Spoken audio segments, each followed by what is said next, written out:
നമസ്കാരം. മാസഫലത്തിലേക്ക് എല്ലാ പ്രേക്ഷകർക്കും സ്വാഗതം. 2025 ഫെബ്രുവരി മാസത്തിലെ മാസഫലമാണ്. മേടം രാശിയിൽ ഉൾപ്പെട്ടു വരുന്ന അശ്വതി, ഭരണി, കാർത്തിക ഈ നക്ഷത്രക്കാർക്ക് ഈ ഒരു മാസത്തിൽ വന്നു ചേരുന്ന ഗുണഫലങ്ങളും ദോഷഫലങ്ങളും ചെറിയ രീതിയിലുള്ള പരിഹാരങ്ങളും എന്തെല്ലാമാണെന്ന് നോക്കാം. നിങ്ങൾ ആദ്യമായിട്ടാണ് ഈ ചാനൽ കാണുന്നു എന്നുണ്ടെങ്കിൽ ചാനൽ സബ്സ്ക്രൈബ് ചെയ്യുക.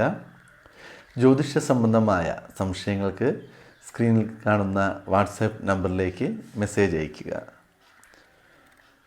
ഫെബ്രുവരി മാസത്തിൽ മേടം രാശിയിൽ ഉൾപ്പെട്ടു വരുന്ന നക്ഷത്രക്കാർക്ക് ഉയർച്ചയും താഴ്ചയും, അതായത് ഗുണഫലങ്ങളും ദോഷഫലങ്ങളും ഒരുപോലെ തന്നെ ജീവിതത്തിൽ വന്നു ചേരുന്ന ഒരു മാസം തന്നെയായിരിക്കും. ഈ സമയത്ത് പ്രധാനപ്പെട്ട തീരുമാനങ്ങൾ എടുക്കാതിരിക്കുന്നത് വളരെ നല്ലതായിരിക്കും. ജോലി സംബന്ധമായ കാര്യങ്ങൾക്കും ചിലപ്പോൾ ബിസിനസ് സംബന്ധമായ കാര്യങ്ങൾ, അതുമാത്രമല്ല വസ്തു സംബന്ധമായ കാര്യങ്ങൾ അല്ലെങ്കിൽ വിവാഹ സംബന്ധമായ കാര്യങ്ങൾ, എന്ത് കാര്യമായാലും ശരി ഈ ഒരു മാസത്തിൽ നിങ്ങൾ അതിനുള്ളൊരു ഫൈനൽ തീരുമാനം എടുക്കാതിരിക്കുന്നത് വളരെ നല്ലതായിരിക്കും. ചിലപ്പോൾ അത് പരാജയത്തിൽ പോകുവാൻ സാധ്യത കാണുന്നുണ്ട്. അത് ആദ്യമേ പറഞ്ഞത്, നമുക്കൊരു ഗുണഫലവും ദോഷഫലവും ഒരുപോലെ വന്നു ചേരുന്ന മാസമാണ്. അപ്പോൾ ചിലപ്പോൾ വിജയിക്കാൻ, ചിലപ്പോൾ പരാജയത്തിലേക്ക് പോകാൻ സാധ്യതയുണ്ട്. ഈ ഒരു മാസത്തിന് ശേഷം നമ്മൾ അതിന് ശ്രമിക്കുകയാണെന്നുണ്ടെങ്കിൽ വളരെ നല്ലത് തന്നെയായിരിക്കും.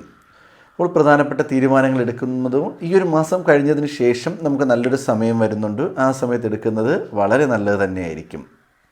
നിങ്ങൾക്ക് ഒരുപാട് ബുദ്ധിമുട്ടുകൾ ഈ ഒരു മാസത്തിൽ നേരിടേണ്ടി വരും എന്നുണ്ടെങ്കിലും ആ കാര്യങ്ങൾക്ക് അവസാനം, അതായത് മാസത്തിൻ്റെ ഒരു പകുതിക്ക് ശേഷം ആ കാര്യങ്ങൾ വിജയത്തിലോട്ട് മുന്നേറാൻ സാധിക്കും. അതായത് തീരുമാനങ്ങൾ എടുക്കുന്നതിലല്ല, മറ്റു കാര്യങ്ങൾ, അതായത് വിദ്യാർത്ഥികൾ പഠിക്കുവാൻ വേണ്ടി അവർക്ക് നല്ല രീതിയിൽ ബുദ്ധിമുട്ടുകൾ, ആദ്യ പകുതി വരെ ബുദ്ധിമുട്ടുകൾ ഉണ്ടാകാൻ സാധ്യതയുണ്ട്. എന്നാൽ മാസം അവസാനമാകുമ്പോഴേക്കും അതെല്ലാം പോസിറ്റീവായിട്ട് വരാനുള്ള സാധ്യതയും നല്ല രീതിയിൽ കാണുന്നുണ്ട്. ആരോഗ്യപരമായ കാര്യങ്ങളിൽ ചെറിയ ആശങ്കകൾ ഉണ്ടാകാൻ സാധ്യതയുണ്ട്. അത് പ്രത്യേകം ശ്രദ്ധിക്കുക. നെഗറ്റീവായിട്ടുള്ള അനുഭവങ്ങൾ നിങ്ങളുടെ ജീവിതത്തിൽ വരാൻ സാധ്യതയുള്ളത് കൊണ്ട് നിങ്ങളുടെ ആരോഗ്യപരമായിട്ടുള്ള ബുദ്ധിമുട്ടുകൾ, ചെറിയൊരു ബുദ്ധിമുട്ട് വന്നാലും അതിനെ വളരെ സീരിയസ് ആയി കണ്ട് തന്നെ മുന്നോട്ട് പോവുക. അതായത് സാമ്പത്തിക ചിലവ് വരാൻ സാധ്യതയുണ്ട്, അല്ലെങ്കിൽ ജോലി സംബന്ധമായ അല്ലെങ്കിൽ ബിസിനസ് സംബന്ധമായ ചെറിയ പരാജയങ്ങൾ വരുവാൻ സാധ്യത. അപ്പോൾ ഇതെല്ലാം വളരെ ശ്രദ്ധാപൂർവം മുന്നോട്ട് പോകുന്നത് നല്ലത് തന്നെയായിരിക്കും. നിങ്ങളെ ജോലിയിൽ ഇതുവരെ നിങ്ങൾക്ക് അനുഭവിച്ചിട്ടില്ലാത്ത തിരക്കുകളും ടെൻഷനുകളും ഉണ്ടാകാൻ സാധ്യതയുണ്ട്. അപ്പോൾ ബിസിനസ് ചെയ്യുന്ന വ്യക്തികൾ വളരെ ശ്രദ്ധയോടുകൂടി മുന്നോട്ട് പോകുന്നത് നല്ലതായിരിക്കും. ജോലി സംബന്ധമായിട്ട് ഒരുപാട് യാത്രകൾ ചെയ്യേണ്ടി വരും. ആ യാത്രയിലൂടെ നമുക്ക് നഷ്ടങ്ങൾ വരാൻ സാധ്യത ചിലപ്പോൾ കാണുന്നുണ്ട്. അപ്പോൾ ചിലവേറിയ യാത്രകളാണ് നിങ്ങൾ ചെയ്യേണ്ടത് എന്നുണ്ടെങ്കിൽ ആ യാത്രകളും ഒന്ന് മാറ്റിവെക്കുന്നത് വളരെ നല്ലത് തന്നെയായിരിക്കും. സാമ്പത്തിക ഇടപാടുകൾ വളരെ ശ്രദ്ധാപൂർവം കൈകാര്യം ചെയ്യുക. അല്ലെങ്കിൽ സാമ്പത്തിക കാര്യങ്ങളിൽ ഒരുപാട് പ്രശ്നങ്ങൾ, അതായത് നിങ്ങൾ മറ്റൊരാൾക്ക് കടം വാങ്ങിച്ചു കൊടുക്കുന്നു, അല്ലെങ്കിൽ നിങ്ങൾ ജാമ്യം നിൽക്കുന്നു, അങ്ങനത്തെ കാര്യങ്ങൾ ശ്രദ്ധ പുലർത്തേണ്ടത് വളരെ അത്യാവശ്യമാണ്. ജോലിയുടെ ടെൻഷൻ കാരണം ആരോഗ്യപരമായ ബുദ്ധിമുട്ടുകൾ വരാനും സാധ്യത കാണുന്നുണ്ട്. നിങ്ങളുടെ ജോലി എത്രമാത്രം നിങ്ങൾക്ക് പ്രധാനമാണോ അതുപോലെ തന്നെയാണ് നിങ്ങളുടെ ആരോഗ്യവും. ആരോഗ്യത്തിന് എന്തെങ്കിലും ബുദ്ധിമുട്ട് സംഭവിച്ചാൽ പിന്നെ ജോലി ചെയ്യുവാൻ പറ്റാതെയാവും. അതുകൊണ്ട് നമ്മൾ ജോലിക്ക് എത്രമാത്രം സത്യസന്ധതയും ആത്മാർത്ഥതയും കാണിച്ച് മുന്നോട്ട് പോകുന്നു, അതുപോലെ ആരോഗ്യകാര്യങ്ങൾ, ഭക്ഷണകാര്യങ്ങളിൽ, എക്സസൈസിലെല്ലാം കൃത്യമായ രീതിയിൽ അതിൻ്റേതായ രീതിയിൽ മുന്നോട്ട് പോയില്ല എന്നുണ്ടെങ്കിൽ ചെറിയ ബുദ്ധിമുട്ടുകൾ വരാൻ സാധ്യത കൂടുതലായി കാണുന്നുണ്ട്. നിങ്ങളുടെ ബന്ധുക്കളുടെ ഒരു സാന്നിധ്യം മൂലം നിങ്ങൾക്ക് മാനസികമായിട്ടുള്ള സന്തോഷമുണ്ടാകാൻ സാധ്യത. നമുക്ക് ഇഷ്ടപ്പെട്ട വ്യക്തികൾ വീട്ടിലേക്ക് കടന്നു വരിക, അത് പ്രതീക്ഷിക്കാതെ വരുന്ന ആ ഒരു ബന്ധുക്കൾ മുഖാന്തരം നമുക്കൊരു മാനസികമായ സന്തോഷമെല്ലാം ഉണ്ടാകുന്ന ഒരു സമയം തന്നെയാണ്. എന്നിരുന്നാലും നിങ്ങൾക്ക് ഈ മാസം അവസാനത്തോടു കൂടി ശുഭകരമായ വാർത്തകൾ കേൾക്കുവാൻ സാധിക്കുകയും സന്തോഷത്തോടു കൂടിയ ഒരു ജീവിതം മുന്നോട്ട് കൊണ്ടുപോകാൻ സാധിക്കുകയും ചെയ്യും.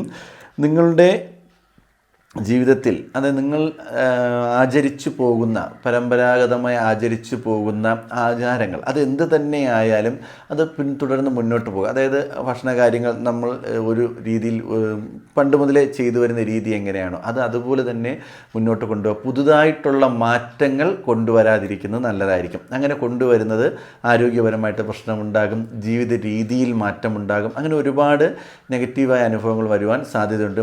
വിദ്യാർത്ഥികൾക്ക് ആദ്യം ചെറിയൊരു മടിയുണ്ടെങ്കിലും വിദ്യാഭ്യാസ രംഗത്ത് നല്ലൊരു നേട്ടം തന്നെയാണ് ഈ ഒരു മാസത്ത് കാണുവാൻ സാധിക്കുന്നത്. നിങ്ങൾക്ക് പുതിയ അഡ്മിഷന് വേണ്ടി ശ്രമിക്കുന്നു അല്ലെങ്കിൽ വിദേശത്ത് പോയി പഠിക്കുവാൻ ശ്രമിക്കുന്ന വ്യക്തികളാണ് എന്നുണ്ടെങ്കിൽ നിങ്ങൾ ഒരു പ്രാവശ്യം പരാജയപ്പെട്ടു, അങ്ങനെ ബുദ്ധിമുട്ടാണ് എന്നുണ്ടെങ്കിൽ വീണ്ടും വീണ്ടും ആത്മാർത്ഥമായി ശ്രമിക്കുക. നിങ്ങൾ കഠിനാധ്വാനം ചെയ്തുകൊണ്ട് ശ്രമിച്ചു കഴിഞ്ഞാൽ നിങ്ങൾക്ക് പ്രതീക്ഷിക്കുന്നതിനേക്കാളും അപ്പുറം വിജയം നേടിയെടുക്കുവാൻ സാധിക്കും. അതിനുള്ള നല്ല നല്ല അവസരങ്ങൾ ഈ ഒരു മാസത്തിൽ നിങ്ങൾക്ക് വരുന്നുണ്ട്. വിദ്യാർത്ഥികൾക്ക് വളരെ അനുകൂലമായ സമയം തന്നെയാണ്. അത് വിദേശത്ത് പഠിക്കുന്ന വിദ്യാർത്ഥികൾക്ക് ഒരുപാട് നേട്ടങ്ങളും ആനുകൂല്യങ്ങളും അംഗീകാരങ്ങളും അതായത് പഠിച്ചുകൊണ്ടിരിക്കുമ്പോൾ തന്നെ ജോലിയിൽ പ്രവേശിക്കാനുള്ള സാധ്യത ഇതെല്ലാം കാണുന്ന ഒരു മാസം തന്നെയാണ്. അപ്പോൾ പെട്ടെന്ന് തന്നെ നിങ്ങൾക്ക് വിദ്യാർത്ഥികൾക്ക് നിങ്ങൾ ആഗ്രഹിക്കുന്ന രംഗത്ത് അതായത് കലാരംഗത്ത് പ്രവർത്തിക്കുന്ന വിദ്യാർത്ഥികളും കായിക രംഗത്ത് പ്രവർത്തിക്കുന്ന വിദ്യാർത്ഥികൾ ഇവർക്കെല്ലാവർക്കും നേട്ടമുണ്ടാകുന്ന ഒരു വർഷം തന്നെയാണ്.